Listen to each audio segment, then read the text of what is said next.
മഴ ശക്തമായി തുടരുന്ന സാഹചര്യത്തിൽ ജലനിരപ്പ് റെഡ് അലർട്ട് ലെവലിൽ എത്തിയ ഇടുക്കി പൊന്മുടി അണക്കെട്ട് തുറന്നു. രണ്ടാമത്തെ ഷട്ടർ 20 സെന്റിമീറ്ററാണ് ഉയർത്തിയത്. ഒരു സെക്കൻഡിൽ 15,000 ലിറ്റർ വെള്ളം പുറത്തേക്ക് ഒഴുക്കുന്നു.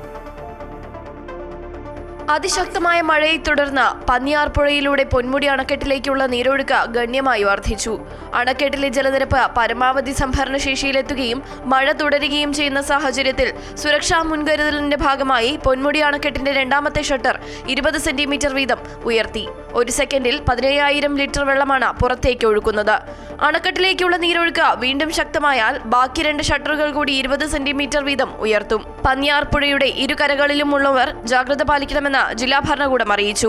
നിലവിൽ അണക്കെട്ടിന്റെ വൃഷ്ടിപ്രദേശത്ത് മഴ കുറഞ്ഞിട്ടുണ്ട്. മഴ ശക്തമായി നിലനിൽക്കുന്നതിനാലും വൃഷ്ടിപ്രദേശങ്ങളിലുള്ള നീരൊഴുക്ക് കൂടുന്ന ഒരു സാഹചര്യത്തിലാണ് ഇന്നിപ്പോൾ ഡാമിൻ്റെ ഒരു ഷട്ടർ 20 സെന്റിമീറ്റർ ഉയർത്തി 15 ക്യുമെക്സ് വെള്ളം നമ്മൾ തുറന്നു വിട്ടിരിക്കുന്നത്.